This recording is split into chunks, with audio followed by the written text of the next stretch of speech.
बोलिए श्री सद्गुरु कबीर साहिब की जय।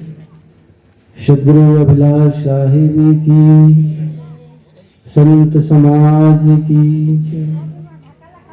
ये लोग जैनी बुला रहे हैं ना, आने वाले साल के लिए बचा के रख रहे हैं। या डॉक्टर साहब ने मना किया होगा। अच्छा, आप लोग घर में जब एक दूसरे को पुकारते हैं तो इससे आवाज और कम होता है कि थोड़ा ज्यादा होता है? घर में जब एक दूसरे को कोई पुकारते हैं तो आवाज कम होती कि ज्यादा? ईमानदारी से बताओ। ज्यादा। और इतना ज्यादा कि छत्तीसगढ़ बन जाता है। 63 भी छत्तीसगढ़ बन जाता है। फिर दोबारा उनको आवाज देने की जरूरत भी नहीं पड़ती। तो बताइए, वहां घर में अगर आपका साउंड थोड़ा कम हो, धीरे और मीठे, तो घर का व्यवहार और बात बन जाएगी, बिगड़ जाएगी। जो सास है चाहे बहू हो, आप लोग बताओ। आज आपकी आवाज अगर मीठे और धीरे हो घर में, बहू के बीच, बेटा के बीच, पिता के बीच, माँ के बीच, तो घर का काम बन जाएगा, बिगड़ जाएगा? बन जाएगा।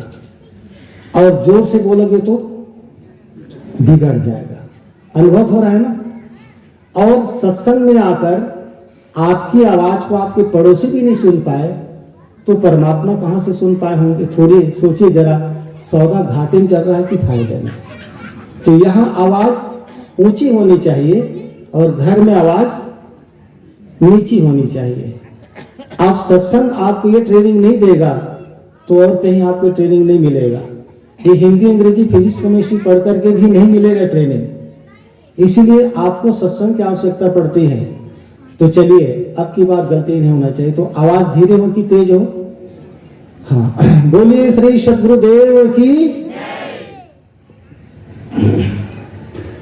ध्यान मूलम गुरुर्मूर्ति, पूजा मूलम गुरुपदम, मंत्र मूलम गुरुर्वाक्यम, मोक्ष मूलम गुरुकृपा, गुरुर्देवो गुरुर्धर्मो गुरुर्निष्ठा परम तप, गुरु परतरं नास्ति तस्मै श्री गुरुवे नमः। विश्ववंदनीय सद्गुरु कबीर साहब के पावन चरणों में कोटि कोटि नमन। बोधदाता ज्ञानदाता गुरुदेव जी के पावन चरणों में सत सत नमन। वर्तमान उपस्थित परम पूज्य श्री साहिब जी के चरणों में सत सत नमन। उपस्थित संत महापुरुषों, आप सबको बंदगी। उपस्थित सज्जनों, मातृशक्ति माताओं, कोटि कोटि आप सबको साधुवाद।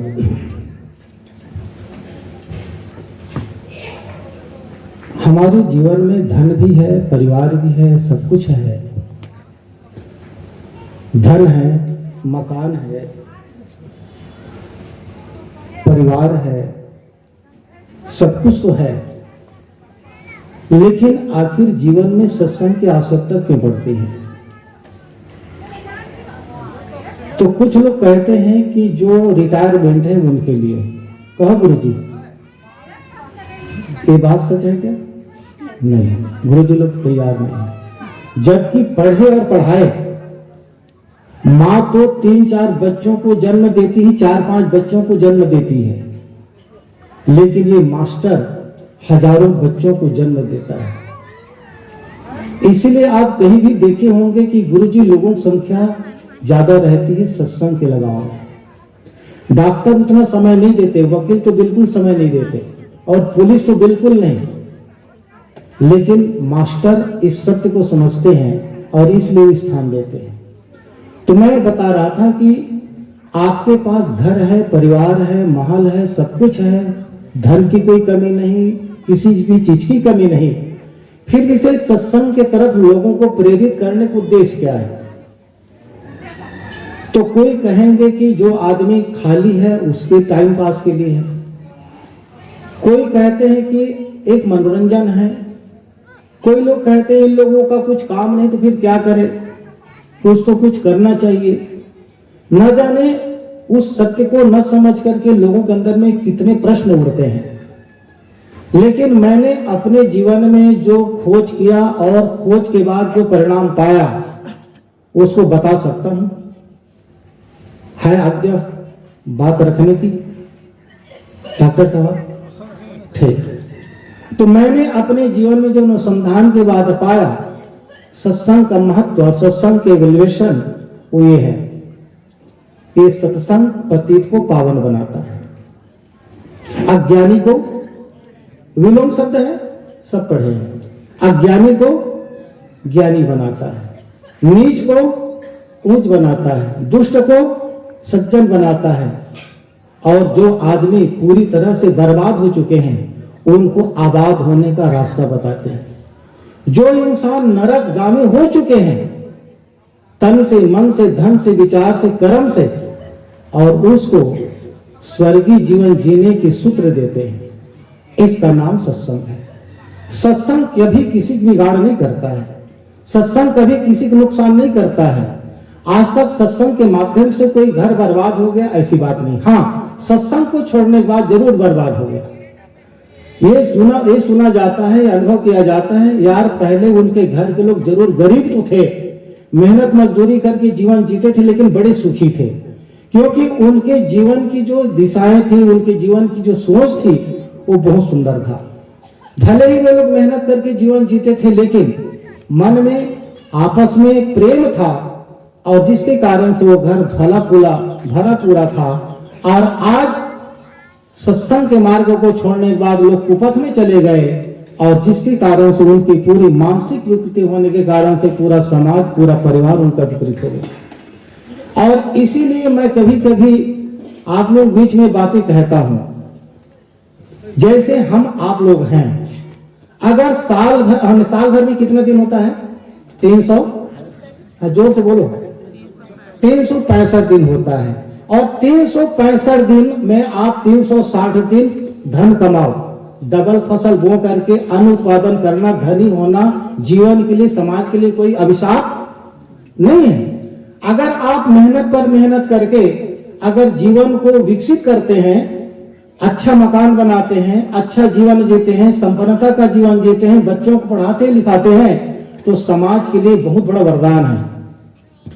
अनेक धन कमाने के लिए आप 365 दिन का समय देते हैं। इन बच्चों को 3 घंटे की परीक्षा में सफलता प्राप्त करने के लिए 300 दिन पढ़ते हैं। कहा गुरुजी, 3 घंटा की परीक्षा में सफलता प्राप्त करने के लिए बच्चे 300 दिन पढ़ते हैं, उसके बावजूद भी फेल हो जाते हैं, या तो सेकंड नंबर से या तो फिर थर्ड नंबर से पास होते हैं।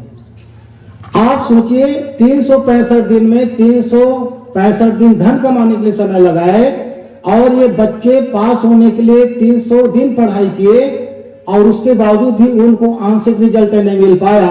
लेकिन ये परम सत्य है कि अगर हर इंसान 5 दिन केवल सत्संग में जाने के लिए समय निकाल ले, केवल 5 दिन अगर सत्संग में जाने के लिए दिल से समय निकाल ले, वो इंसान जीवन में फेल नहीं होगा, वो इंसान कभी जीवन में गिरेगा नहीं, वो इंसान कभी जीवन में बर्बाद नहीं होगा। क्योंकि सत्संग आपके खेत का मेड़ है, ऐसा समझिए। जैसे खेत की सुरक्षा मेड़ से होती है, आपका इतना विस्तार में खेत है, 40 एकड़ 50 एकड़ जमीन है, लेकिन उसको सुरक्षित रखने के लिए आपने मेड़ बना के रखा है। अगर मेड़ ना हो तो फिर विवाद का कारण बनेगा, पानी कहाँ रुकेगा, उत्पादन कहाँ से होगा। घर आपका इतना बड़ा बना के रखा है, 2 मंजिल 3 मंजिल का, लेकिन उसको भी सुरक्षित रखने के लिए दरवाजा लगा के रखते हैं। जितना बड़ा मकान होता है उतना बड़ा दरवाजा नहीं होता, लेकिन वो दरवाजा से पूरे मकान की रक्षा होती है। जितना बड़ा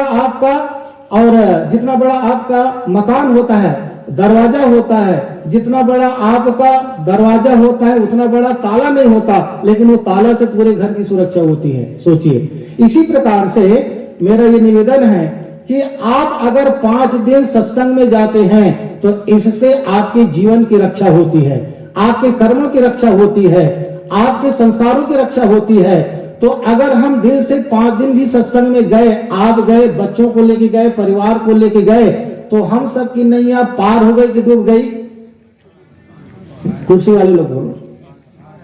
हमारी नैया पार हो गई, डूब गई, लेकिन इसी सत्संग के मार्गों को जिन लोगों ने छोड़ दिया, विद्या के अहंकार में, डिग्री के प्रमाद में, गलत संगति के कारण, गलत आचार के कारण, और रास्ता से भटक गया, और रास्ता से भटकने के बाद बताना नहीं पड़ेगा, नवापारा चले जाओ तो छाटा रोड, राजिम चले जाओ तो और वो बुड़ेनी रोड, और यहां किस रोड में जाते हैं वो आप लोग जानते होंगे।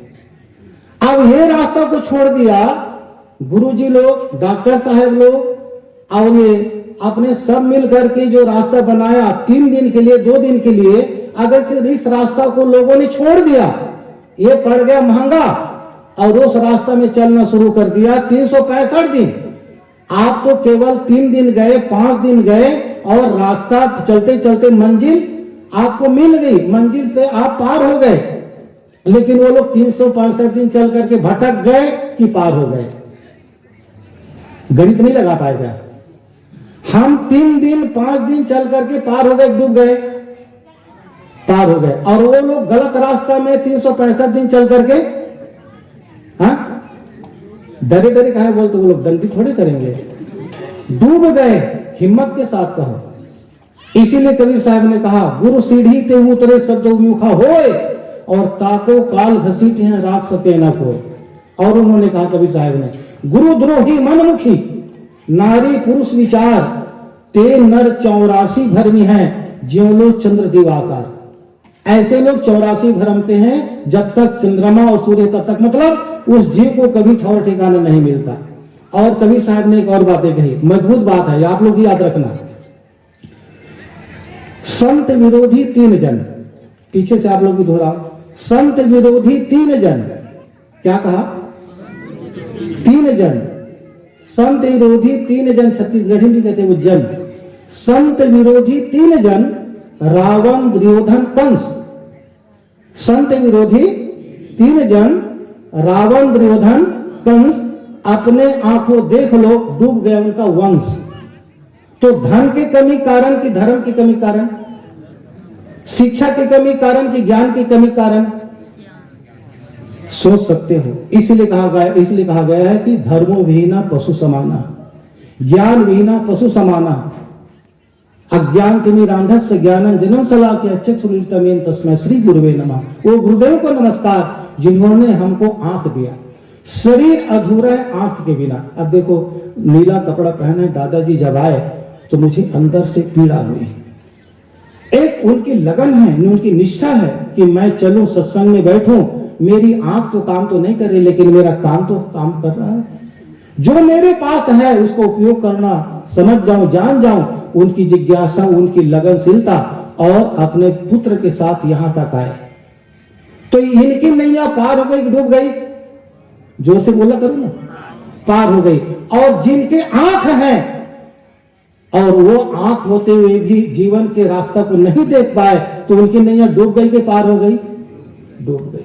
तो जीवन के सत्य को समझने के लिए आंख हो या ना हो, कान से सुनाई पड़े या ना सुनाई पड़े, लेकिन आपकी अंतरात्मा तो आपको बताती है, आपको समझाती है। अंतर तेरे अंतर्यामी रोज तुझे समझाता है, भले बुरे क्या करना तुझे को राह तुझे दिखलाता है। कबीर साहब का एक पद है कि अंतर तेरे अंतर्यामी, तेरे अंतर में जो अंतर्यामी बैठा हुआ है वो आपको बताता है, वो आपको लखाता है, वो आपको समझाता है। इसलिए प्यारे सज्जनों, अगर 365 दिन में हमने निर्णय ले लिया कि 5 दिन हमको सत्संग के राहों को नहीं छोड़ना है, सत्संग 5 दिन हमको अपने इस मार्ग को नहीं भूलना है, तो निश्चित से आपको मानव जीवन पार हो जाएगा। और मानव जीवन मिला है, इतना सुंदर जीवन तो किसी को नहीं मिला है। मैं अपनी तरफ से नहीं कह रहा हूं, सबको अनुभव होता होगा। जितना सुंदर मानव जीवन प्राप्त है, इतना 84 लाख योनियों में किसी को प्राप्त नहीं है। आप लोग गाय की पूजा करते हैं और गाय को आप लोग प्रणाम भी करते हैं। ये माताएं बहनें शाम को जब दीप जलाती है ना, तो कोठा तरफ ले जाकर के ये लोग उनका चरण स्पर्श करती है। देखो, लगन, श्रद्धा, भाव, ये ठीक है, लेकिन आप ही लोगों से हम पूछें कि मनुष्य के जीवन के कर्म से पशु के जीवन के कर्म नीचा है कि ऊंचा है? क्या है? नीचा है कि ऊंचा है? जोर से बोलो ना। नीचा है, इसलिए किस योनि में जाना पड़ा उनको? गाय की योनि में, पशु की योनि में जाकर के भटकना पड़ रहा है। मच्छर काटता है, आप मच्छरदानी लगा लेते हो। भूख लगती है, आप मांग लेते हो। बच्चे रोते हैं, चिल्लाते हैं, आप पूरा कर देते हो। आपके पास कोई भी समस्याएं आती है, आप उनके समस्या का समाधान करते हो। लेकिन सोचिए जरा, जो 84 लाख योनि में भटक रहा है, उनकी क्या स्थिति होगी। लेकिन आज मनुष्य जीवन में होकर के मनुष्य तरह कर्म करना नहीं सीख पाया, तो इसीलिए कबीर साहब ने कहा, जाय परे भव चक्र में सहे घनेरी लाभ। जाय परे भव चक्र में, साहब ने कहा, आज बसेरा नीरे हो रमैया राम, काल बसेरा बड़ दूर हो रमैया राम। नैन भरोगे दूर हो रमैया राम, और साहब ने कहा, नैन भरोगे दूर हो रमैया राम, काल बसेरा जइयो बिराने देश हो रमैया राम। साहब ने कहा कि जब बिराने देश जाओगे, बिराने देश क्या है? ये मानव जीवन के अलावा पशु पक्षी योनि में जाओगे तब। अच्छा, मैं एक बात रख करके बात को पूरा करता हूँ और हमारे संतों के विचार सुनना। मैं आप लोगों से पूछता हूँ और आप लोग भी पूछना, किसी से भी हो, वो आदमी किसी भी मत पंथ का मानने वाला हो, किसी भी जाति समाज का हो, छोड़िए बात कि साहू है कि सिन्हा है कि वर्मा है कि चंद्राकर है कि देवांगन है कि क्या है, विषय अलग है, लेकिन मानव है। और मानव से मानव को आप प्रश्न पूछिए कि आज जो हमको मानव जीवन प्राप्त हुआ है, ये अच्छे कर्म का फल है कि बुरे कर्म का? तो क्या बोलेंगे वे? क्या बोलेंगे? वो राम को मानते कि नहीं मानते, भगवान को मानते कि नहीं मानते, ये भी प्रश्न अलग है। लेकिन किसी से भी आप प्रश्न करिए कि मानव जीवन की प्राप्ति हुई, अच्छे कर्म का फल है कि बुरे कर्म का, क्या उत्तर देंगे आप लोग? क्या सलाह है? अच्छे कर्म का।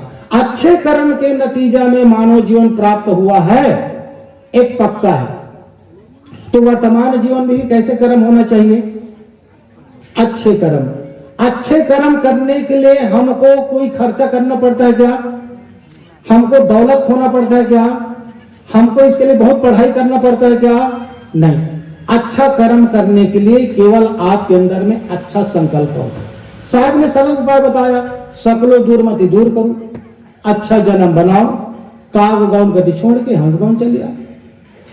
अच्छा जीवन को फिर से प्राप्त करने के लिए आपको वर्तमान में अच्छा कर्म करना पड़ेगा, जिसके संदर्भ में आप लोग चल रहे हैं। गृहस्थ जीवन कोई बात थोड़ी, कोई बुरा थोड़ी, ये तो रास्ता है।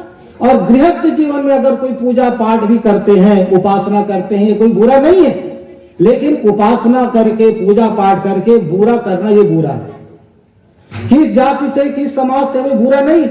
लेकिन किसी भी जाति समाज का आड़ लेकर के अगर तन से, मन से, वचन से बुरा कर्म होता है, ये बुरा है। तो आज मानव जीवन की प्राप्ति हुई अच्छे कर्मों के कारण से है, तो आगामी जीवन में फिर से मानव जीवन को प्राप्त करने के लिए कैसे कर्म करने की जरूरत है? अच्छे कर्म।